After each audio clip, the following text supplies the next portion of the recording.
जय हिंद दोस्तों। मैं मानिक नायक आप सबको अपने YouTube चैनल पर वेलकम करता हूं। आज हम लोग BPSC 70 प्रीलिम्स के रिगार्डिंग एडिटोरिया का सेट नंबर एडिटोरिया का 5000 MCQ सीरीज का सेट नंबर 16 को यहां पे डिस्कस करेंगे। धीरे धीरे हमारी ट्रेन जो है पटरी पे आ रही है और हम 16वां सेट को यहां पे कंप्लीट करने वाले हैं। प्रीलिम्स के रिगार्डिंग हमारा ये हो गया। हम लोग मेंस के रिगार्डिंग एक free answer writing session start किए हुए हैं। चलिए देख लेते हैं, थोड़ा सा मैं एडवर्टाइज कर लेता हूँ। और आज का जो क्वेश्चन दिया गया है आपको बनाने के लिए, आ जाओ।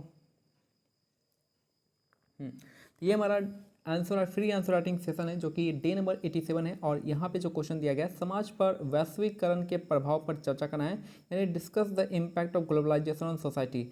तो 38 मार्क के क्वेश्चन को इसको डिस्कस करना है। कल शाम 7:30 बजे से लेकर 8 बजे तक हमारे टेलीग्राम ग्रुप पर आपको अपलोड कर देना है। आधे घंटे का समय है, उसी में आपको अपलोड करना पड़ेगा। और टेलीग्राम चैनल का लिंक है आपका येलो कलर में दे रखा है, @BPSC_my_notes। इसके बाद अगर आपको लिंक नहीं मिल पाता है डायरेक्ट, तो आप हमें 6200922032 पर व्हाट्सएप या टेलीग्राम पे मैसेज कर सकते हैं। वहाँ पे आपको डायरेक्ट लिंक सेंड कर दिया जाएगा। चलिए आते हैं हम लोग back to the prelims.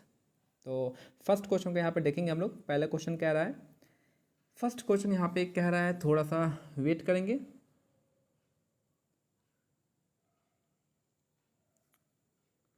First question में इसके साथ साथ मैं आपको थोड़ा थोड़ा एक्स्ट्रा चीज़ों को ऐड करते जाऊँगा। इंपॉर्टेंट नहीं एक्स्ट्रा चीज़ें, क्योंकि सारी 5000 MCQ है तो सारी चीज़ें यहाँ पे कवर हो जाएंगी। So don't worry for extra fact या एक्स्ट्रा नॉलेज। MCQ पढ़िए। पहला क्वेश्चन है यहाँ पे, the fractured Himalaya India Tibet China 1949 के पुस्तक के लेखक कौन है? तो ये जो पुस्तक है आपका द फ्रैक्चर्ड हिमालय, उसके लेखक कौन है? तो ये है आपकी निरुपमा रॉय। इसका करेक्ट आंसर हो जाएगा।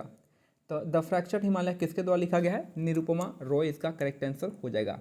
कुल्लू घाटी किसके किसके मध्य स्थित है? तो कुल्लू घाटी हमारा ये आपका हो जाएगा धौलाधर और पीर पंजाल के बीच में स्थित है। तो धौलाधर और पीर पंजाल के बीच में हमारा कौन सा है? कुल्लू घाटी। और कहाँ पे पड़ता है? तो आपका हिमाचल प्रदेश एरिया में आपका कुल्लू घाटी पड़ता है। और देहरादून हो गया, ये सब उसी में आते हैं। फिर यहाँ पे जो इंपॉर्टेंट कुछ है, यहाँ पे कहाँ पे आपको मेन इंपॉर्टेंट याद होना चाहिए। टूटीकोरिन कहाँ पे? तमिलनाडु में है। एलेप्पी आपका केरल में है, एलेप्पी नाम से ही पता चला है। और काकीनाडा आंध्र प्रदेश जगह। और भटकल परियोजना कहाँ पे? तो आपका कर्नाटका में चल रहा है। तो हमारा आंसर जो हो जाएगा, डायरेक्ट मैं बता दूँ, आंसर हो जाएगा 3 1 4 2 हो जाएगा, ऑप्शन सी हो जाएगा। नेक्स्ट है, कपास के उत्पादन के लिए सबसे उपयुक्त मिट्टी कौन सी होती है? तो आपको पता ही होगा, कपास के उत्पादन के लिए सबसे इंपॉर्टेंट जो मिट्टी होती है वो आपकी काली मिट्टी होती है। इसी को हम रेगुर मिट्टी के नाम से जानते हैं, और ब्लैक रेगुर मिट्टी भी कह सकते हैं। तो काली मिट्टी इसका करेक्ट आंसर हो जाएगा कपास के लिए। दिए गए विकल्पों में से कौन सा राज्य नर्मदा नदी घाटी का भाग नहीं है? तो नर्मदा नदी घाटी का जो कौन सा पार्ट नहीं है, तो आपका जो राजस्थान जो होता है नहीं आता है। बाकी महाराष्ट्र आता है, मध्य प्रदेश आता है, गुजरात आता है, आपका यहाँ तक कि कर्नाटका रीजन भी आ जाता है आपके नर्मदा घाटी रीजन का। नेक्स्ट है, दिए गए विकल्प में से बताना है कौन सा इनमें से सही सुमेलित नहीं है। तो स्वर्णकांति आपका फल उत्पादन से, ये आपका सही है। दूसरा है नीली क्रांति, आपका किसके लिए हो जाएगा? आपका मछली पालन, यानी ब्लू रिवोल्यूशन मछली के लिए हो जाएगा, मत्स्य के लिए हो जाएगा। और पीली क्रांति किसके लिए होता है? आपका ऑयल सीड्स के लिए होता है, यानी तिलहन के लिए होता है। तो आपका दूसरा और तीसरा जो आपका ये आंसर सुमेलित नहीं है। बाकी आपका एक ही सुमेलित है, जो कि आपका आंसर मतलब ये सही है। भारत में कृषि को प्रभावित करने वाला मौसम सबसे महत्वपूर्ण तत्व कौन सा है? तो सबसे ज़्यादा कृषि को प्रभावित कौन करता है? सिंपल सा है, वृष्टि करता है। वृष्टि मतलब कमेंट में आप बता दीजिएगा वृष्टि मतलब होता क्या है। ठीक है। नेक्स्ट है, पृथ्वी के उद्गम रेन होता है आई थिंक। पृथ्वी के उद्गम को नेबुलर परिकल्पना किसने दी? यानी सिंपल सा कह रहा है कि नेबुलर हाइपोथेसिस जो है ये किसने दिया था? ये दिए थे आपका इमैनुअल कांत ने। तो पृथ्वी का जो उद्गम होता है, यानी ओरिजिन ऑफ अर्थ में जो आपका नेबुलर हाइपोथेसिस जो दिया था आपका इमैनुअल कांत ने दिया था, याद रखना है। नेक्स्ट है, क्वेश्चन नंबर 9 में आते हैं। तो 9 नंबर क्वेश्चन यहाँ पे कह रहा है, आपको मिलाना करना है। काजीरंगा कहाँ पे है? आसाम में है। मिलान सही नहीं है बताना है। तो काजीरंगा आसाम में है। घाना आपका कहाँ पे? घाना आपका राजस्थान में है। कान्हा आपका मध्य प्रदेश में है। और दुधवा कहाँ पे हो जाएगा? आपका छत्तीसगढ़ में नहीं है, आपका उत्तर प्रदेश में है दुधवा। ठीक है। तो रामसर सम्मेलन किससे संबंधित है? तो रामसर सम्मेलन 1971 हो जाएगा। और कहाँ पे? आर्द्र भूमि से संबंधित है। और हम आर्द्र भूमि डे मनाते हैं 2 फैब को। 2 फैब या 4 फैब? 2 फैब होना चाहिए। ठीक है। नेक्स्ट क्वेश्चन यहाँ पे दिए गए विकल्पों में से कौन वैश्विक तापन के लिए उत्तरदायी नहीं है। तो वैश्विक तापन के लिए उत्तरदायी इनमें से कौन सा नहीं है बताना है। तो यहाँ पे जो है ये तो आपको करता है जलवाष्प हो जाएगा, मीथेन भी करता है, लेकिन आपका ऑर्गन नहीं करता है। तो ऑर्गन हमारा क्या हो जाएगा, करेक्ट आंसर हो जाएगा। तो वैश्विक तापन के लिए आपका ऑर्गन जो है जिम्मेदार नहीं है। ऑर्गन को हम कौन सा गैस कहते हैं, इसको हम कहते हैं इनर्ट गैस कहते हैं। नेक्स्ट है, यदि किसी वस्तु की मांग की ऋणात्मक आय लोच है और धनात्मक मूल्य लोच है तो ये वस्तुएं किस प्रकार की है। तो 12 नंबर का मैं डायरेक्ट आंसर बताया था, इसका मैं एक्सप्लेनेशन नहीं दे पाऊंगा क्योंकि काफ़ी हिंदी लिखा हुआ है इसका। तो निम्न स्तरीय वस्तु कहते हैं जिसकी जो मांग होती है ऋणात्मक होती है और धनात्मक मूल्य लोच होता है। नेक्स्ट है, किसी देश की राष्ट्रीय आय का निर्धारण करने के लिए निम्न में से कौन सी पद्धति का प्रयोग नहीं लाया जाता है। तो आपका जाता है प्रोडक्शन मेथड आता है, इनकम मेथड भी आता है और आपका मिश्रित पद्धति भी आता है, लेकिन आपका निवेश पद्धति कोई नहीं आता है। तो आपका उत्पादन हो जाएगा, आय हो जाएगा, मिश्रित हो जाएगा, लेकिन कौन सा नहीं होता है, तो हमारा निवेश पद्धति नहीं होता है। यही आपका आंसर हो जाएगा। नेक्स्ट है, दिए गए विकल्पों में से किस पंचवर्षीय योजना की अवधि 4 वर्ष की थी। यानी कौन सा 5 ईयर प्लान जो था सिर्फ 4 साल चला था। तो ये हमारा कौन सा था, तो ये हमारा आपका 5वीं पंचवर्षीय योजना थी। तो 5वीं पंचवर्षीय योजना जो है आपका 4 साल चली थी, जिसमें जो मूल था आपका कौन सा था, गरीबी हटाओ का नारा था। और याद रखना इसमें प्रधानमंत्री कौन थी, इंदिरा गांधी थी। मैं डायरेक्ट यहाँ पे मिला देता हूँ। तो यहाँ पे त्वरण का क्या हो जाएगा, त्वरण हो जाएगा आपका न्यूटन पर सेकंड स्क्वायर हो जाएगा, सॉरी मीटर पर सेकंड स्क्वायर होगा। आपका एक्सीलरेशन होता है। बल का क्या हो जाएगा, फोर्स का न्यूटन होता है, सिंपल है। कार्य का जूल होता है और आवेग का क्या हो जाएगा, न्यूटन सेकंड हो जाएगा। तो सिंपल सा मिला लीजिएगा कौन सा आपका आंसर बनता है, मैंने तो बता दिया है। किसी लटके हुए कालीन को जब छड़ी से पीटा जाता है तो धूल के कण उससे बाहर निकल जाते हैं। यानी जब आप किसी भी आपके कंबल हो गया चाहे जो भी हो गया, उसको आप छड़ी से स्टिक से पीटिएगा तो वहाँ पे धूल बाहर निकलेगा। तो वो जो रीजन होता है वो आपका जड़त्व के कारण होता है, यानी इनर्सिया के फर्स्ट लॉ ऑफ इनर्सिया इसको कहते हैं। तो यहाँ जड़त्व का पहला नियम के वो सा होता है। तो पहला इसका करेक्ट आंसर हो जाएगा 16 का। ठीक है, 17 नंबर क्वेश्चन देखेंगे। सार्वत्रिक ये क्या है, हाँ जी का मान पूछा सिंपल सा। गुरुत्वाकर्षण नियतांक का मान क्या होता है, जी का मान होता है सिंपल सा आपका 6.67 इंटू 10⁻⁻11 होता है और nm² पर kg² हो जाएगा। 17 का हमारा आंसर डी हो जाएगा। सिंपल सा आपको याद है गुरुत्वाकर्षण जो नियम होता है आपका जी कांस्टेंट होता है, जो कि मान होता है आपका 6.67 इंटू 10⁻11 होता है। सर्वाधिक प्रत्यास्था वाला पदार्थ इनमें से कौन सा है। तो प्रत्यास्था वाला जो है आपका सबसे ज़्यादा इलास्टिसिटी किसकी होती है, तो यहाँ पे क्वाड इसका करेक्ट आंसर हो जाएगा। इलास्टिसिटी पूछा है तो क्वाड हो जाएगा। नेक्स्ट है, स्पेसिफिक हीट के संबंध में कौन सा कथन सत्य नहीं है बताना है। तो कौन सा कथन सत्य नहीं है, तो ये हो जाएगा आपका विशिष्ट ऊष्मा पदार्थ की प्रकृति पर निर्भर नहीं करता है। गलत बात है कि वह आपका प्राकृतिक पर निर्भर करता है। तो यही हमारा क्या हो जाएगा, आंसर हो जाएगा। बाकी ये आपका गलत है स्टेटमेंट, बाकी तीनों सही है। किसी पदार्थ के विभिन्न द्रव्यमानों की विशिष्ट ऊष्मा समान होती है, सही बात है। इसका मात्रक जूल पर केजी पर केल्विन होता है और यहाँ पे इसका मात्रक किलो कैलोरी पर किलो डिग्री सेल्सियस होता है। नेक्स्ट है, निम्नलिखित में से एरोजोल का उदाहरण नहीं है। तो कोहरा, धुंध और बादल तीनों एक से होते हैं और यहीं पे आपका जल में तेल ये आपका अलग हो जाएगा। तो यहीं आपका ऑड वन आउट कीजिएगा, डायरेक्ट आपका आंसर आ जाएगा। कभी कभी ये फायदा हो जाता है, ऑड वन आउट करेंगे आंसर आ जाएगा। फिर आपका न्यूट्रॉन का खोज किया था किसने, जेम्स चैडविक ने किया था। इलेक्ट्रॉन का खोज किया था जे थॉमसन ने। इसका जो मॉडल है उसका प्लम पुडिंग मॉडल कहते हैं, याद रखिएगा। प्रोटॉन जो है आपका गोल्डस्टीन ने और परमाणु नाभिक जो है रदरफोर्ड ने खोजा था। सिंपल सा इजी क्वेश्चन है, आ सकता है आप लोगों को। सोडियम के परमाणु के कोर इलेक्ट्रॉन की संख्या क्या होती है। देखिए 2 टाइप का इलेक्ट्रॉन होता है, एक वैलेंस इलेक्ट्रॉन, जो बाहर इलेक्ट्रॉन होता है उसको वैलेंस कहेंगे, जो अंदर में होता है उसको कोर कहेंगे। तो वैलेंस इलेक्ट्रॉन को छोड़ दिया जाए तो बाकी सारे इलेक्ट्रॉन क्या होते हैं, कोर होते हैं। ठीक है, तो कोर देखिए यहाँ पे 281 हो जाएगा। तो बाहर वाला क्या होता है, वैलेंस इलेक्ट्रॉन होता है, इसको छोड़ दीजिए। बाकी जो अंदर वाला है ये आपका कोर हो जाएगा। तो 8 + 2 10 हो जाएगा। तो यहाँ पे कितना हो जाएगा, 22 का सी इसका करेक्ट आंसर हो जाएगा। ठीक है, नेक्स्ट है, इनमें से कौन सा हाइड्रा एसिड का उदाहरण है। तो हाइड्रा एसिड वैसे एसिड होता है जिसमें ऑक्सीजन नहीं मिला होता है। तो जिसमें ऑक्सीजन नहीं होता है कौन सा है, तो आपका यहाँ पे O है, यहाँ O है, यहाँ O है, बाकी HCl इसका करेक्ट आंसर हो जाएगा। तो सिंपल सा आपको याद रखना है कि हाइड्रा एसिड वे होते हैं जिसमें ऑक्सीजन जो होता है वो नहीं होता है, और ये हो जाएगा आपका HCl, इसका करेक्ट आंसर हो जाएगा। बॉयल्स, चार्ल्स एवं एवोगैड्रो द्वारा प्रतिपादित गैसीय नियमों का संयुक्त रूप क्या कहलाता है? तो इसको हम क्या कहते हैं? Ideal gas equation. Ideal gas equation होता क्या है? तो PV = nRT, ये आपका आइडियल गैस इक्वेशन है।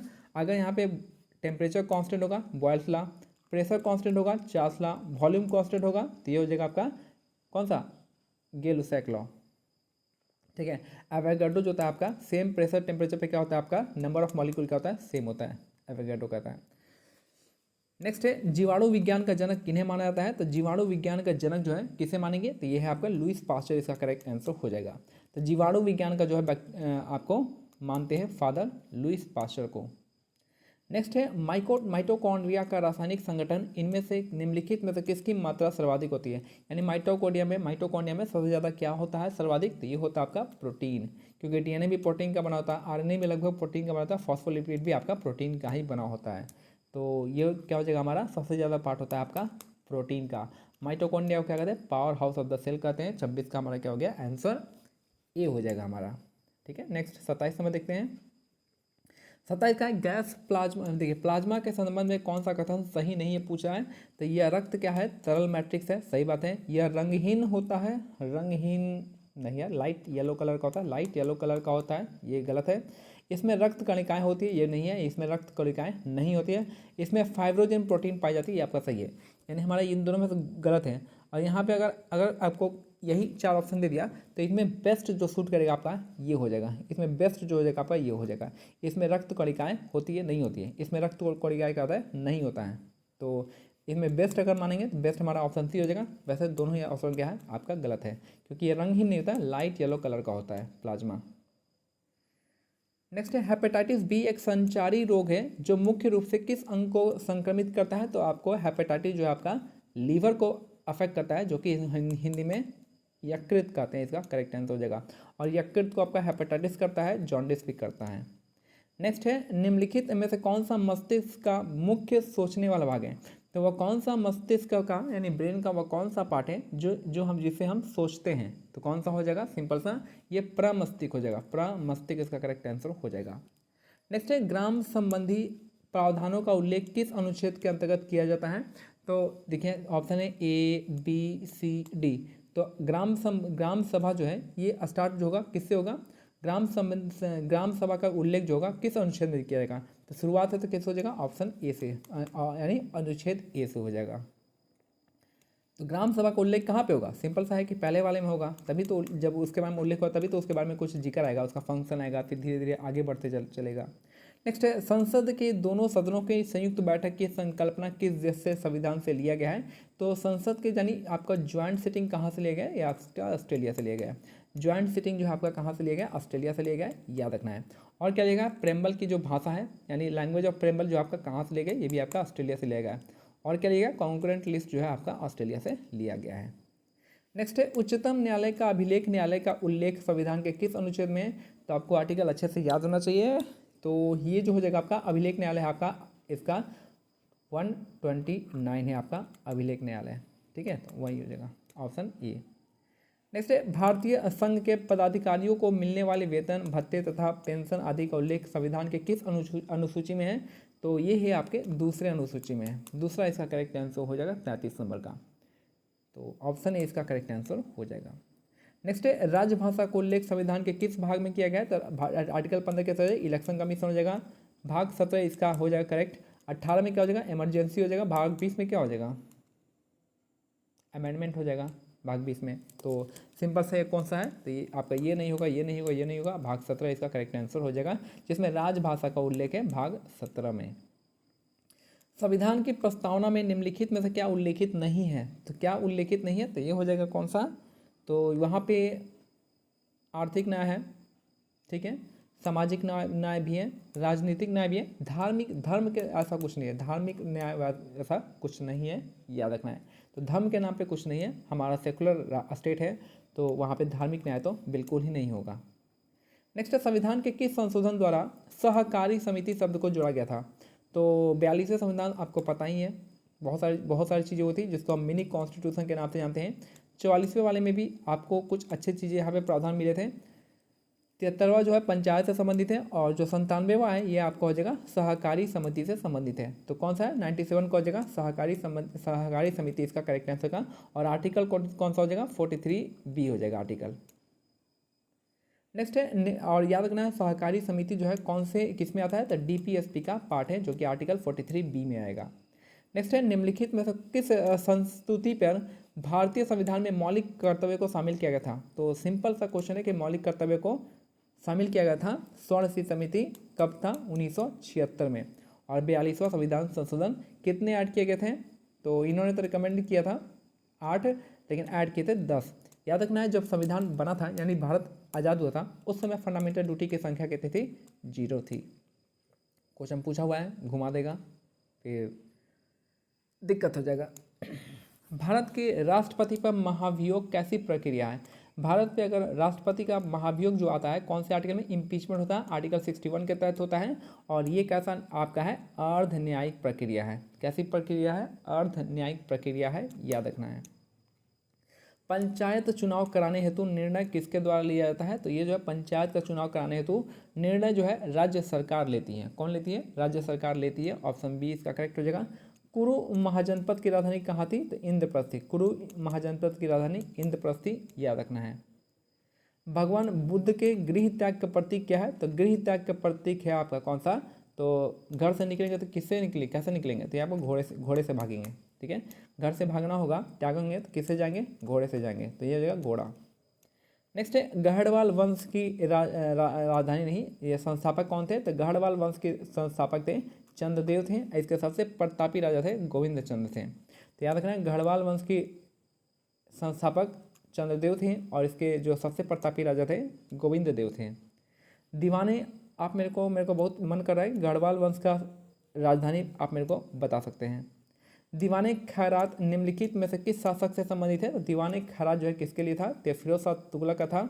और इसमें जो खैरात दिया जाता, खैरात में डोनेशन दिया था, समझ रहे, खैरात नहीं चाहिए तुम्हारी, मतलब ऐसा करके समझ सकते हैं। ठीक है, बलवन का क्या हो जाएगा, बलवन भी एक मिलिट्री डिपार्टमेंट बनाया था जिसका नाम था दीवाने अर्ज हो जाएगा।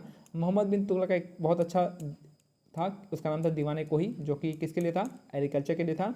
अलाउद्दीन खिलजी का एक दीवाने मुस्तखराज शायद होगा, मिलिट्री वाला ही होगा, चाहे जो भी था। इसका मार्केट कंट्रोल सिस्टम काफ़ी अच्छा था, अपने आप को सेकंड अलेक्जेंडर कहता था। बताने को तो बहुत सा हो जाएगा, बलवन का भी हो जाएगा, तो टाइम वेस्ट होगा आपका। एकाश्म गोलाकार स्तंभ निर्माण विधि किस काल की कला है, यानी एकाश्म गोलाकार स्तंभ जो है किस काल की विशेषता है, तो ये आपका मौर्य काल का है। याद कर लेना है, बस पढ़ लेना है, देख लेना एक बार। ठीक है, तो एकाश्म गोलाकार स्तंभ निर्माण विधि किस काल की कला की विशेषता है, तो ये हो जाएगा आपका मौर्य कला का। नेक्स्ट है, कुव्वत उल इस्लाम मस्जिद कहाँ पे है, तो ये है आपका कहाँ पे, दिल्ली में है। कुव्वत उल इस्लाम मस्जिद कहाँ पे, ये आपका दिल्ली में है। ठीक है, किसने बनवाया था, आप मेरे को कमेंट सेक्शन में बता सकते हैं। सिंधु काल में, सॉरी कहाँ गया, सिंधु काल में सीसा निम्नलिखित में से कहाँ से आयात किया जाता था, तो सीसा जो है कहाँ से आता था, ये आपका ईरान से आता था। सिंधु काल में जो सीसा है वो कहाँ से आता था, ये आता था ईरान से। ऑप्शन डी इसका करेक्ट आंसर हो जाएगा। शिशुवध यानी फीमेल इन्फेंटिसाइड को जो रोका था ये आपका वेलेजली रोका था। सती प्रथा को रोके थे बेंटिक, लॉर्ड हटा लीजिएगा मैं। दास प्रथा को हटाया था एलन ने, और हिंदू विधवा पुनर्विवाह कैनिंग ने किया था। 1856 की बात है, ये आपका कब हुआ था, 1856 में हुआ था, ईश्वर चंद्र विद्यासागर के। और यहाँ पे दास प्रथा एलन 1843 में हुआ था। सती प्रथा किसके हेल्प से हुआ था, राजा राम मोहन राय, 1829 हो जाएगा, तो मिला लीजिएगा कौन सा सही है। फिर यहाँ पे 48 नंबर हो जाएगा, भारतीय राष्ट्रीय कांग्रेस के प्रथम मुस्लिम अध्यक्ष कौन थे, तो मुस्लिम अध्यक्ष से कौन, तो ये थे बदरुद्दीन तैयबजी थे। तो मुस्लिम पूछा है तो मुस्लिम हो जाएंगे कौन, बदरुद्दीन तैयबजी हो जाएंगे। कौन सा सेशन था आप मेरे को बता सकते हैं, क्योंकि 80 पहले वाले जो 85 में हुआ था वो आपका उमेश चंद्र बनर्जी थे। 86 वाले में कौन थे, 86 वाले में हमारे कौन थे, दादा भाई नौरोजी थे। और 87 वाले में कौन थे, आप मेरे को कमेंट्स करके बता सकते हैं। पूर्व सार्वजनिक सभा के संस्थापक थे MG रानाडे, महादेव गोविंद रानाडे हो जाएंगे कौन, पूर्व सार्वजनिक सभा के संस्थापक महादेव गोविंद रानाडे इसका करेक्ट आंसर हो जाएंगे। ठीक है। और बताने को तो यही बता सकते हैं कि Dadabhai Naoroji grand old man of India, on poverty and unBritish rule, पहला नेशनल इनकम इन्होंने ही निकाला था, वीडियो सावरकर मित्र मेला हो जाएगा, फिर 1856 को पहली क्रांति इन्होंने बताया था। ऐसे बताने को बहुत सारा चीज़ हो जाएगा। इनाम कमीशन की स्थापना किस गवर्नर जनरल के समय हुआ था? याद रखिएगा, इनाम कमीशन की स्थापना 1852 में होता है, और इस टाइम जो थे कौन थे? तो डलहौजी थे। कर्जन मत मान लीजिएगा, कर्जन तो है भी नहीं, तो यहाँ पे क्या हो जाएगा आपका? डलहौजी इसका करेक्ट आंसर हो जाएगा। तो इनाम कमीशन जो आया था 1852 में डलहौजी के टाइम में आया था। इसके बाद ही 1853 में क्या आया था? हमारा रेलवे आया था। 1854 के आसपास आया था हमारा डाक टिकट वाला, क्या कहते हैं उसको? पोस्टल वाला आया था। ठीक है, तो यहाँ पे आप थोड़ा सा हम कुछ देख लेते हैं फैक्ट। तुगलक वंश के संस्थापक थे गियासुद्दीन तुगलक, याद रखने ना, पूछता है क्वेश्चन। तुगलक वंश के संस्थापक थे गियासुद्दीन तुगलक थे। गियासुद्दीन तुगलक का उत्तराधिकारी मोहम्मद बिन तुगलक हो जाएंगे। मोहम्मद बिन तुगलक मध्यकालीन सभी सुल्तानों में सबसे योग्य थे, शिक्षित थे और विद्वान थे। ठीक है, ये सबसे योग्य थे, शिक्षित थे और विद्वान थे। नेक्स्ट है, इसने स्वप्नशील, पागल, रक्त पिपासु कहा गया है। इसे स्वप्नशील, पागल और रक्त पिपासु कहा गया है। कृषि क्षेत्र के विकास हेतु इसने आमिर को ही बनाया था, यानी कृषि विभाग के लिए आपका आमिर को ही बनाया था, चाहे दीवाने को ही कर सकते हैं। इसमें अपनी राजधानी दिल्ली से कहाँ पे? देवगिरी ले गया, और इसका नाम क्या किया? दौलताबाद। दिल्ली से देवगिरी या फिर दिल्ली से दौलताबाद। फिर यहाँ पे सर्वप्रथम सांकेतिक मुद्रा यानी टोकन करेंसी जो है इसके स्टार्ट किया था। इसको प्रिंस ऑफ मनियार भी कहते हैं। प्रिंस ऑफ मनियार किसको कहते हैं? आपके मोहम्मद बिन तुगलक को कहते हैं। इसी के शासनकाल में मोरक्को यात्री इबन बतूता आया था। इबन बतूता ने कौन सा बुक लिखा था? रहला। ठीक है, याद रखना है। इसने जैन धर्म के प्रसिद्ध संत जिन प्रभासुरी को सम्मानित किया था। याद रखना, मोहम्मद बिन तुगलक का सम्मानित किसे? जिन प्रभासुरी, जैन धर्म के। ब्राह्मणों पर जजिया लागू करने वाला पहला मुसलमान शासक था फिरोज तुगलक। फिरोज तुगलक ने ब्राह्मणों पर जजिया लाया था। सल्तनत काल में उधार दिए गए धन का हिसाब रखने वाले को मजमुआदार कहते हैं। मजमुदार कह सकते हैं, याद सकते हैं। तो याद रखिएगा, मजूमदार जो है आपको कौन? सल्तनत काल में उधार दिए गए धन का हिसाब करते थे, मजमुदार। अब दीवाने अर्ज आपका क्या हो जाएगा? बलबन हो जाएगा। दीवाने अर्ज बलबन हो जाएगा, एक मिलिट्री डिपार्टमेंट था। दीवाने मुस्तखराज अलाउद्दीन खिलजी का हो जाएगा। दीवाने को ही मोहम्मद बिन तुगलक। दीवाने खैरात फिरोज शाह तुगलक। दीवाने बंदगाह फिरोज शाह तुगलक। बंदगाह मतलब होता है स्लेव, ठीक है, स्लेव। और दीवाने इस्तिहा क्या हो जाएगा आपका? फिरोज शाह तुगलक। खैरात हो गया, डोनेशन हो गया, इस्तिहा का पेड़ को बताइएगा। ठीक है, तो मिलते हैं अगले वीडियो में। तब तक के लिए क्या करना है? टेलीग्राम चैनल का लिंक दे रखा है, मेंस आंसर राइटिंग जरूर करना है। मिलते हैं अगले वीडियो में, तब तक के लिए जय हिंद, जय भारत, धन्यवाद।